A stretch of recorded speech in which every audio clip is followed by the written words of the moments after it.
Oh my God.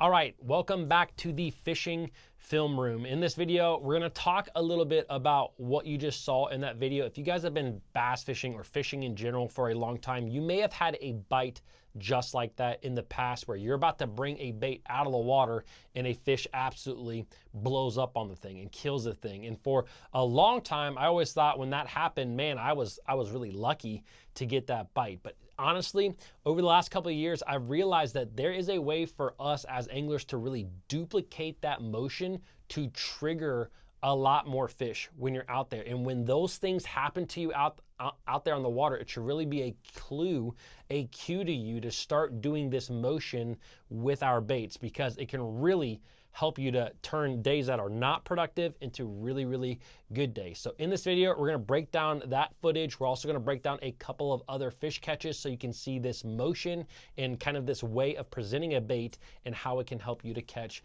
more fish. Now, before we get into the film room, this video is brought to you by Fin Fishing Apparel. And right now over at Fin Fishing, I have a number of different products. I have USA made sun shirts, duck cats that are waterproof, shorts, a lot of awesome stuff, and it is all 20% off. Also, right now, from now until the end of the year, I am running a big contest over at Fin Fishing. So basically, for every dollar that is spent over at Fin Fishing, you get an entry into this contest where I'm going to give away 10 different prizes, including a $50 glide bait, an ARC $150 G5 reel, over $2,000 Humminbird Solix 12, and also I'm giving away a fishing trip with myself. I'm gonna come to your home lake, try to break it down for you with you real time. It can be a really cool deal. So anyways, I'm gonna leave some links down below in the description. Check out Fin Fishing. Christmas is just around the corner. It is a great time to buy for yourself or of course your friends and family.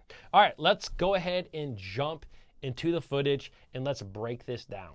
All right, now I'm gonna go ahead and roll this footage one more time just so you can see it kind of play out and then kind of explain what is going on here and then how we can go about duplicating it. So let's go ahead and roll the footage. Bringing that swim bait in. Come on, big girl. Oh my God. Love that. Oh my gosh. I just had to say it, I guess.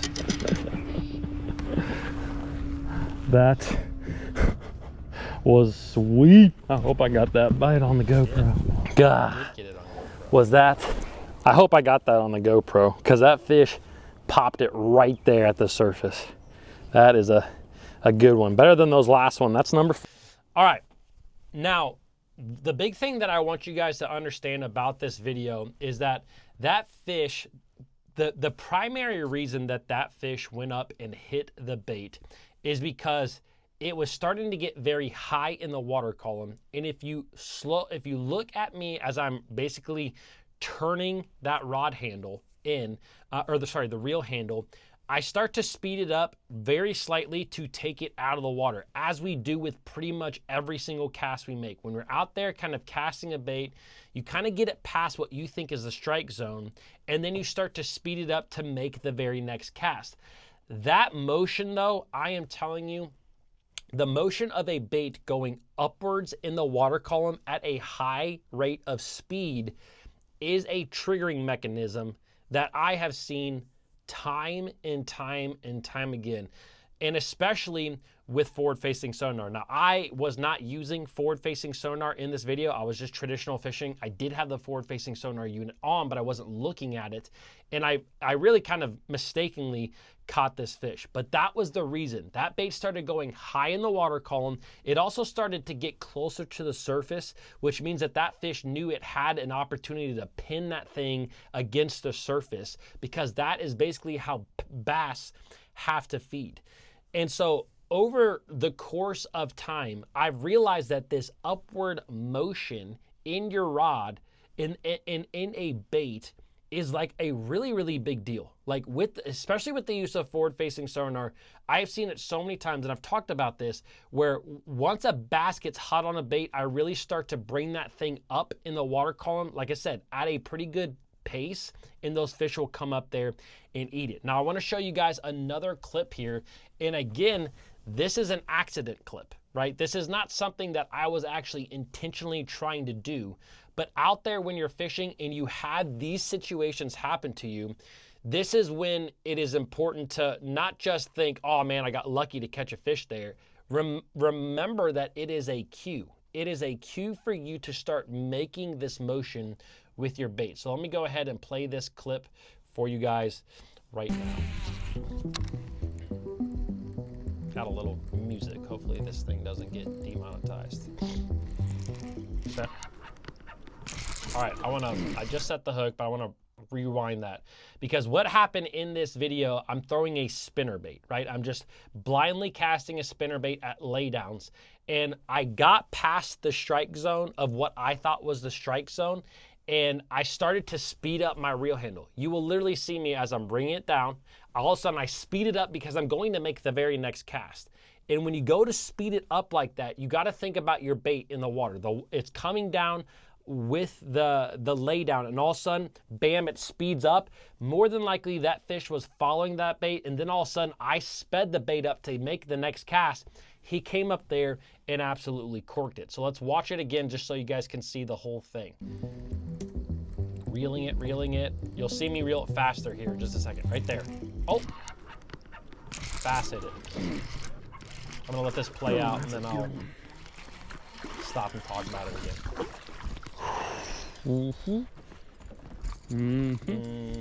All right, so again, this was an accident. Like I would love to say, hey, I was intentional about this particular fish catch, but I wasn't. Like I went to speed it up to get to the next cast, and the thing was that fish hit it. So again, at that point in time, if that happens to you when you're out there on the water, or a fish hits it right as you're about to bring it up, you have to think about the way that that bait is coming through the water.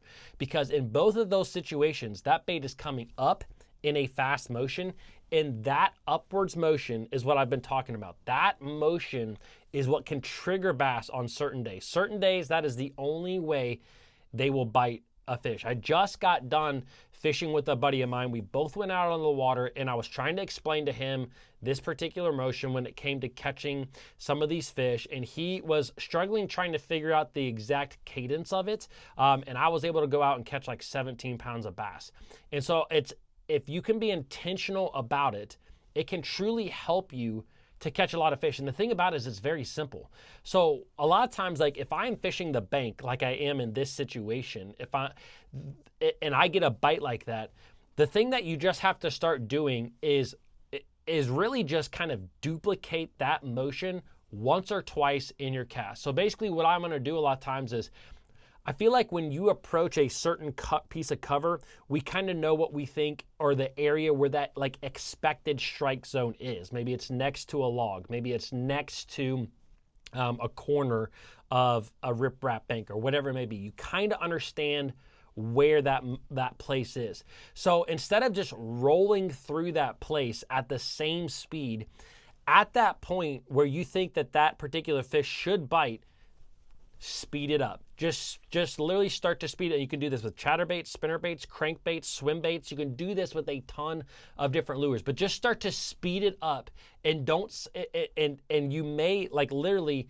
trigger a bass that is more than likely not going to bite any other way. You will trigger that fish to bite. The other thing that you can do is, we have all been fishing before, and you get to like a juicy spot, you know, where like you fish through it and you're like, man, I should have caught one there. Like we have all done that. Well, to be honest, more than likely there probably is a bass there.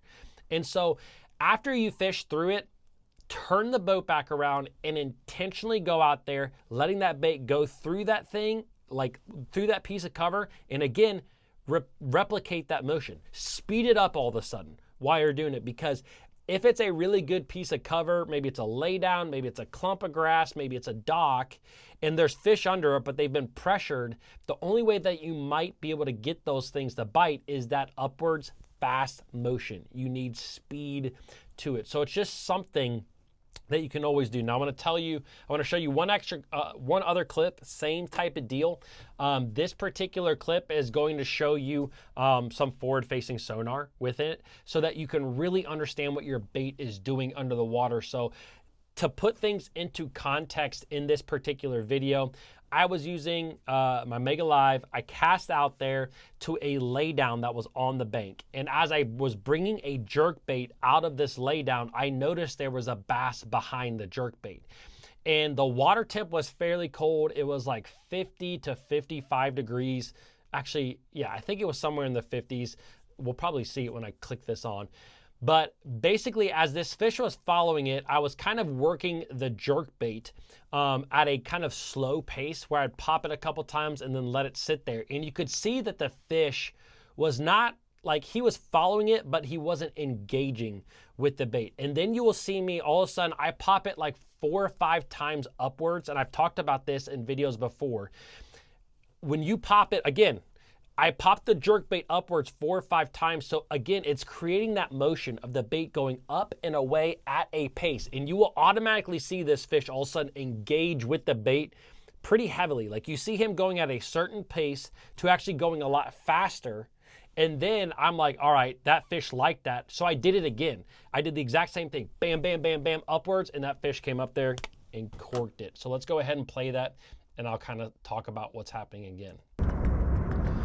Okay, so right there, sorry, I paused it real quick. You can see right in the middle of the screen. You can also see my rod, so you can see what's going on. You can see my bait. You can see a bass behind it. I'm gonna play it again. So right here, I think, 1, 2, 3, 4. See how I pop it like 4 times? And did you see how that fish went a lot faster at the bait? That's when I knew, okay, this fish wants that motion that we're talking about. And you'll see me do the exact same thing again, and then he eats it. Bam, bam, bam, bam. See how it goes up? Got it. Got one.